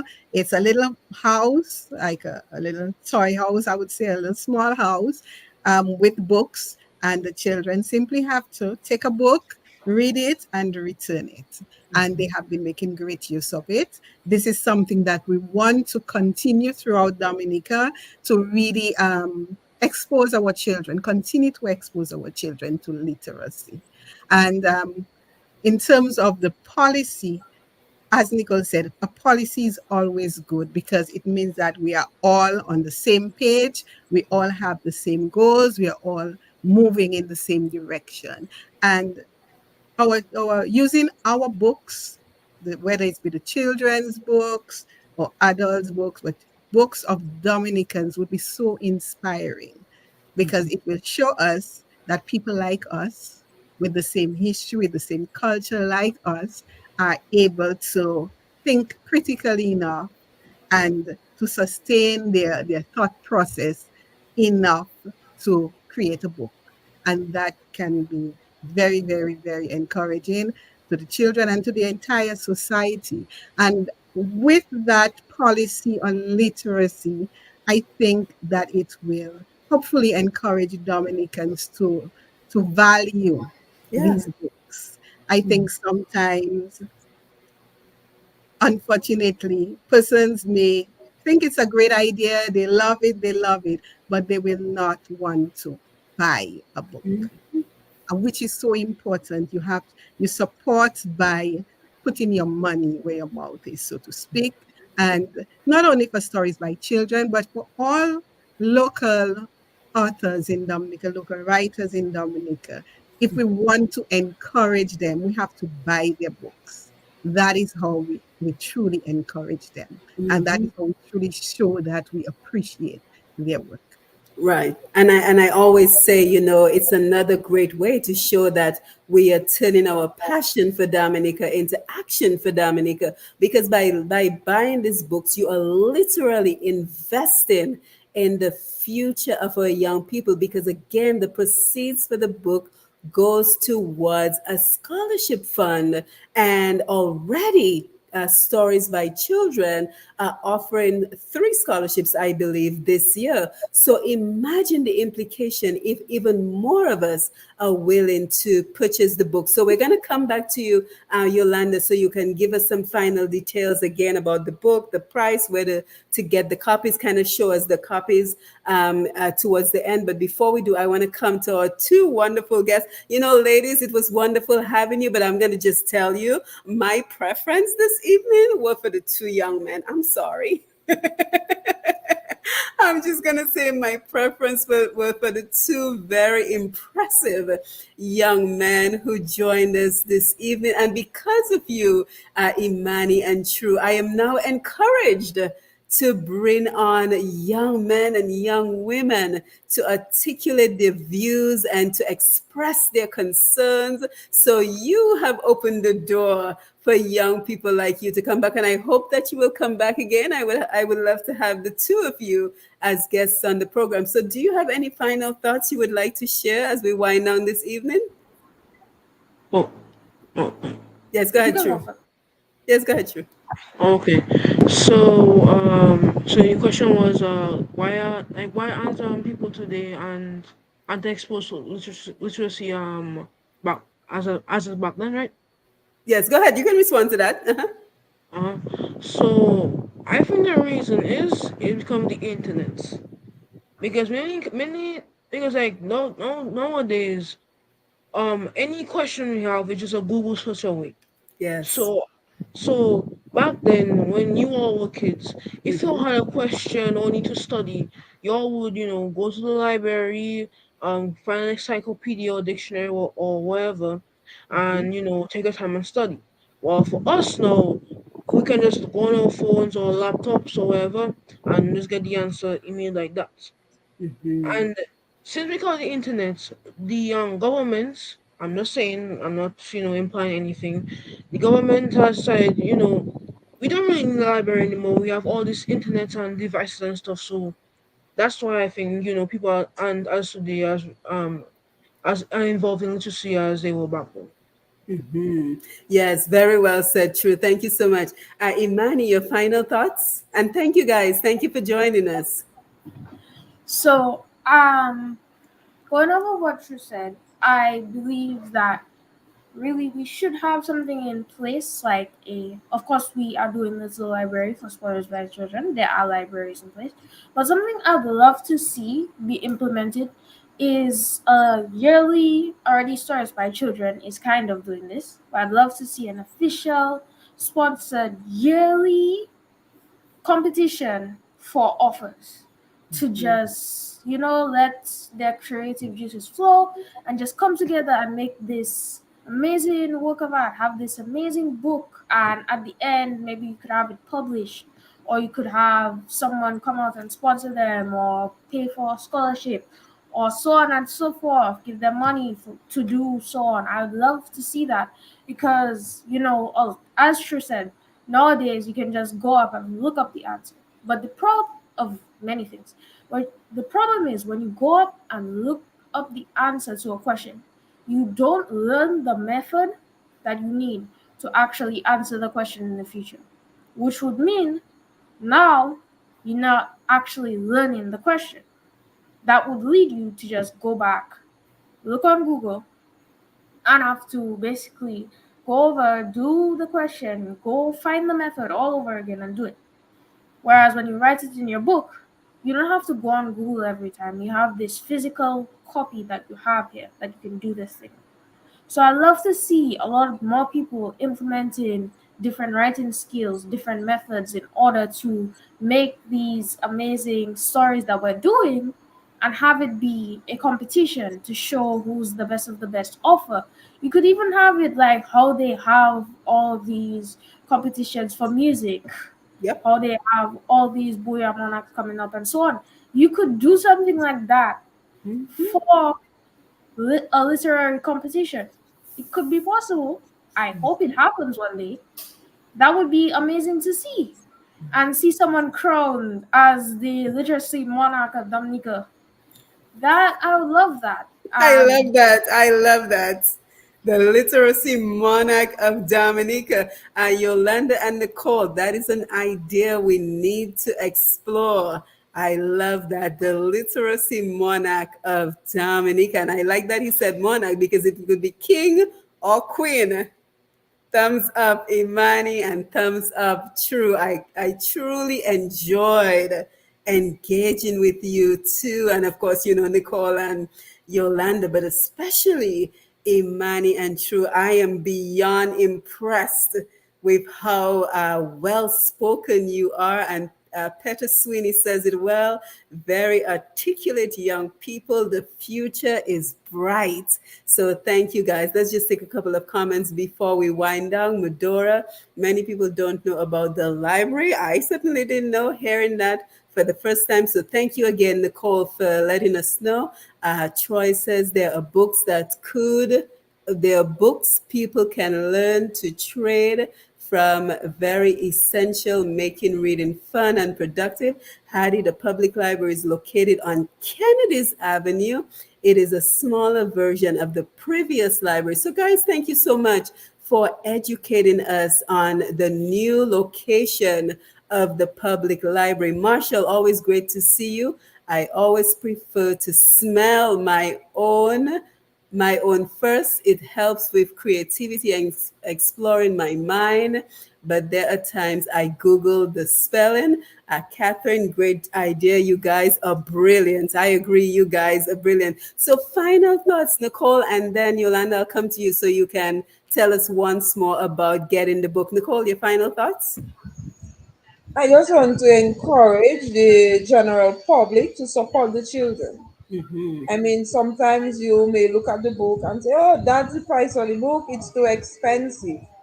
But it's not, because the cost of everything that you have to put together, it's a very cheap price. And the work of the children, can you imagine? We have children writing their own stories, expressing themselves, and really developing the literacy art. I think that we need the support of the general public to buy the book, to purchase the book. At the end of it, we are helping, even though it's one child, to get a scholarship to further themselves in life. So the support, your support is not for us in the Finance and Silver Family Club, but it's for the children and the betterment of the children. So I just want the support of the general public and for persons to come on board to sponsor the initiative. We need help, we need support. We are doing it on our own, yes. But if we have the sponsorship and the support, we can do much more and grow bigger and help the children even faster. Because the scholarship we are doing, it's right now we're going to give is not very big. We are just trying to bring ourselves out to support them. It's very small, and we wish we could do much more, but we are in volume three, and we cannot do it how we want it as yet. So we really need the support of the persons that are listening, and we can send out the message that we need their support. Right. Yes. So thank you so much, Nicole. Let me come to you, Yolanda. So Margot, we're about to talk about where the books are sold. So listen up. But before we do, I want to thank everyone for joining us for this episode of Roots Connections on Q95, the big station. We were blessed to have stories by children, Miss Yolanda John Baptist, Nicole Tuse, and our two wonderful junior authors, True Francis and Imani Henry, for being here with us as we talked about how are we nurturing the next generation of literary greats in Dominica? So, Yolanda, run us through the specifics again. You have copies of the book. You can probably show them to the audience on Facebook and YouTube. And for our listening audience, we will tell you the website and other details for getting the books. Guys, you can show your books too. Go ahead. Yes, so I'll allow I have my book, but since I'm talking, I'll allow the two young men to show their book. So True has a volume 2 and Imani volume 1. These books in Dominica, they're available at Jay's Bookstore. The original price is 55 EC dollars, but they're currently available for 40 EC dollars. And we hope that by tomorrow, by the end of the week, will be sold out of Good, volume one and volume two books. They can good. also be found on Amazon.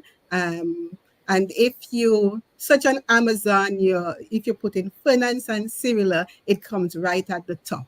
If you put stories by children, sometimes it won't come up to the top, but if you put finance and similar, you will see the books on Amazon and you can get them there. You can also go through the website, Stories by Children .org, storiesbychildren.org, and there you will also see other places where you can get the books like Barnes and Nobles and so on.